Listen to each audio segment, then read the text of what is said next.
नमस्कार दोस्तों, कैसे हैं आप लोग। आप लोगों का बहुत बहुत स्वागत है मेरे यूट्यूब चैनल पे। और यहाँ पे हम लोग एसएससी सीजीएल एग्जाम की एनालिसिस करने वाले हैं, जो कि ये क्वेश्चंस आपके एसएससी जीडी एग्जाम्स के लिए भी बहुत ही इंपॉर्टेंट हैं, जो कि जल्दी आपका एग्जाम स्टार्ट होने वाला है। तो जिनका भी आगे आने वाले शिफ्टों में एग्जाम है उनके लिए भी बहुत इंपॉर्टेंट क्वेश्चन हैं ये सारे, ठीक है।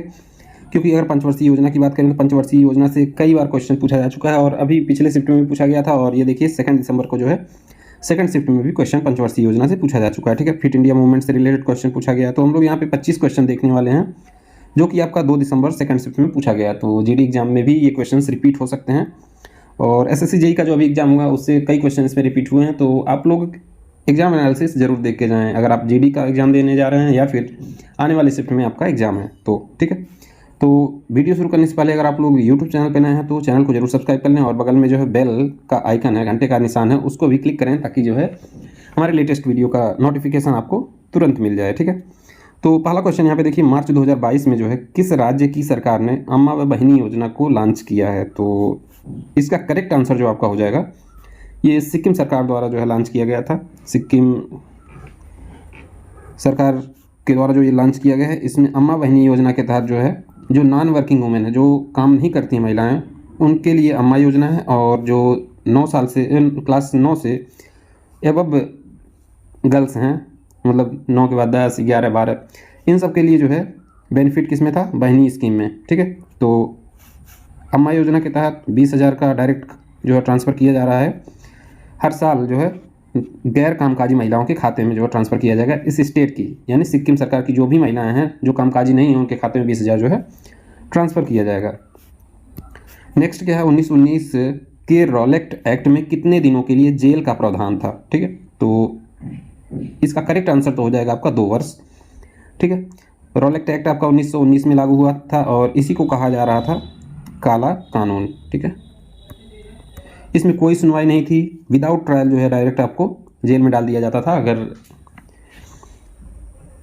कहीं भी किसी को अरेस्ट किया जाता था डायरेक्ट जो है जेल में ही डाला जाता था, कोई सुनवाई नहीं होती थी। It also authorised the government to detain such people arrested for up to 2 year, मतलब 2 साल तक, मैक्सिमम 2 साल तक का इसमें जेल का प्रावधान था, ठीक है। तो ये जो है 1919 में लागू हुआ था रॉलेट एक्ट।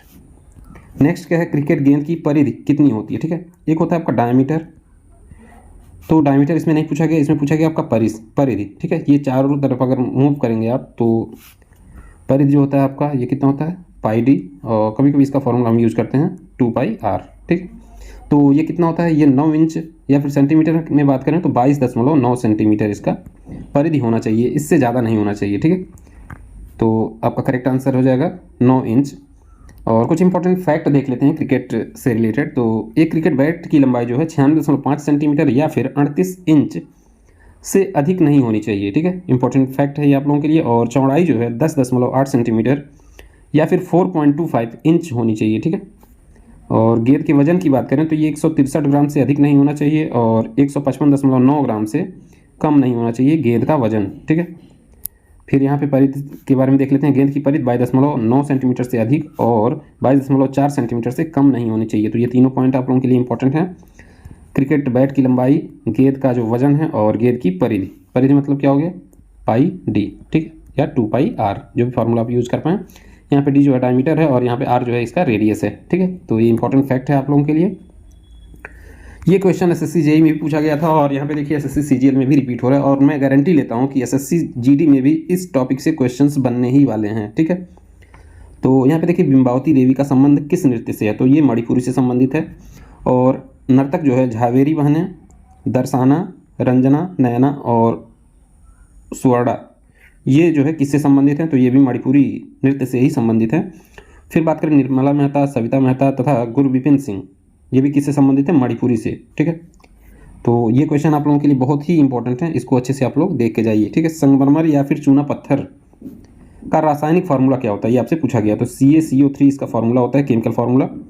और calcium carbonate is a chemical compound with the formula CaCO3, ठीक है।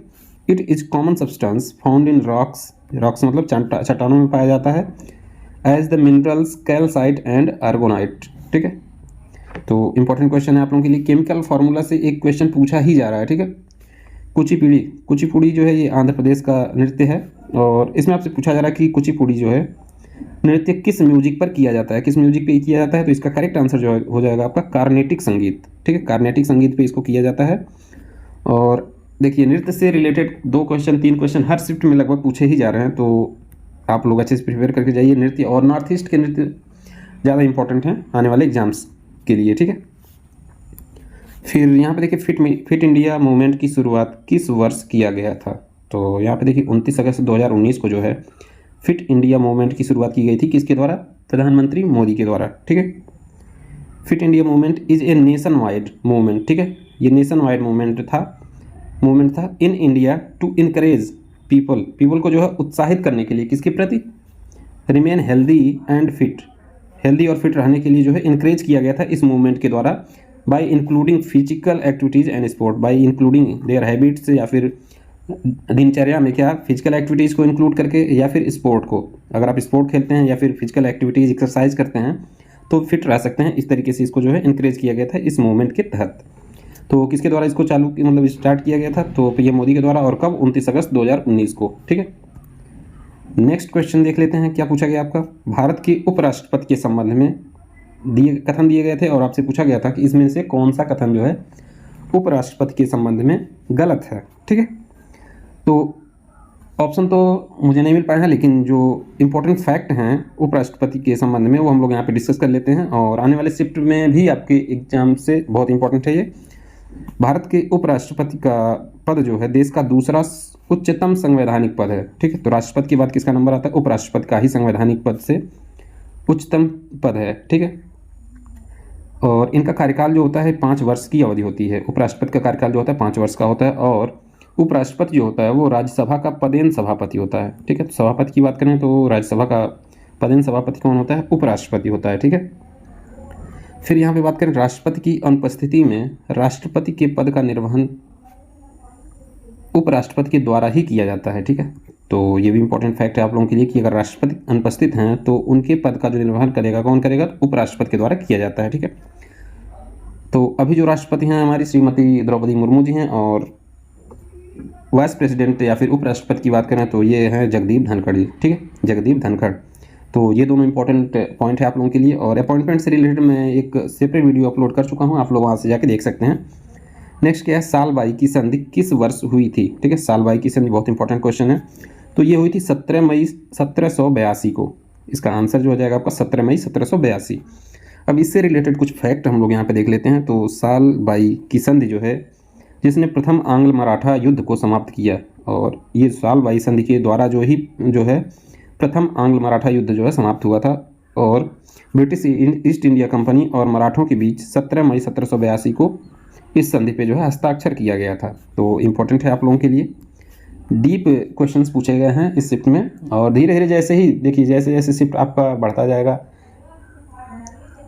जितना ही लेट जिनका एग्जाम है क्वेश्चंस उतना ही टफ आने वाले हैं, और डीपली क्वेश्चंस पूछे जाएंगे जीएस वगैरह के। ठीक है, तो रॉन्ग मत करके आइएगा, जितने आ रहे हैं उतना ही अटेम्प्ट करें, क्योंकि नॉर्मलाइजेशन का फ़ायदा आपको मिलेगा। ठीक है, किस पंचवर्षीय योजना के दौरान खाद्यान्न उत्पादन में आत्मनिर्भरता पर फोकस किया गया था। तो पंचवर्षीय योजना से रिलेटेड हर शिफ्ट में क्वेश्चन लगभग पूछे जा रहे हैं, कोई किंचित ही जो है ऐसा शिफ्ट बचा है जिसमें क्वेश्चंस नहीं पूछे गए हैं। तो पंचवर्षीय योजना आप लोग देख के जाइए, और ये इसमें पूछा गया किस पंचवर्षीय योजना के दौरान खाद्यान्न उत्पादन में आत्मनिर्भरता पर फोकस किया गया था।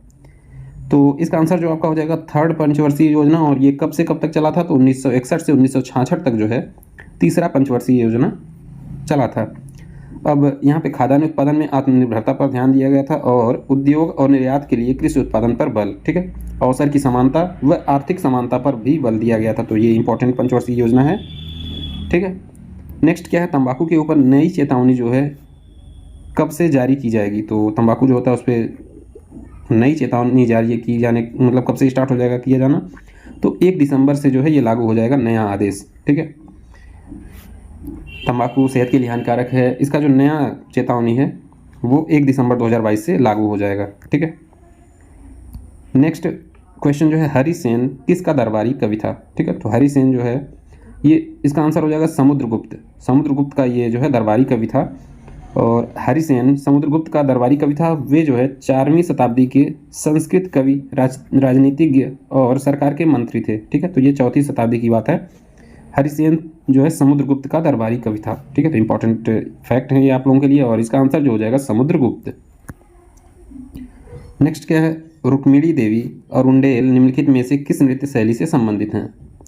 तो रुक्मिणी देवी अरुंडेल की बात अगर करें हम, तो ये जो है एक भारतीय शास्त्रीय नृत्यांगना थी, जिन्होंने भरतनाट्यम नृत्य के बारे में जो संबंधित हैं। ठीक है, भरतनाट्यम नृत्य से संबंधित जो है रुक्मिणी देवी अरुंडेल हैं। ठीक है, तो इसका आंसर क्या हो जाएगा, भरतनाट्यम। तो ये सारे क्वेश्चंस थे आप लोगों के एग्जाम पॉइंट ऑफ व्यू से, और आने वाले एग्जाम के लिए बहुत ही इंपॉर्टेंट हैं। और अगर आप लोगों को भी कुछ क्वेश्चंस याद आ रहे हो तो कमेंट बॉक्स में कमेंट करें, जो कि हम इंक्लूड कर लेंगे आने वाले एग्जाम्स एनालिसिस में। ठीक है, तो ऐसे इंपॉर्टेंट वीडियोज़ के लिए यूट्यूब चैनल को आप लोग जरूर सब्सक्राइब करें, और अगर आप एसएससी जीडी की तैयारी कर रहे हैं तो भी आप जो है चैनल पे बने रहें, और ऐसे रियल एनालिसिस पाने के लिए सब्सक्राइब करें और वीडियो को ज़्यादा से ज़्यादा शेयर करें। Thank you.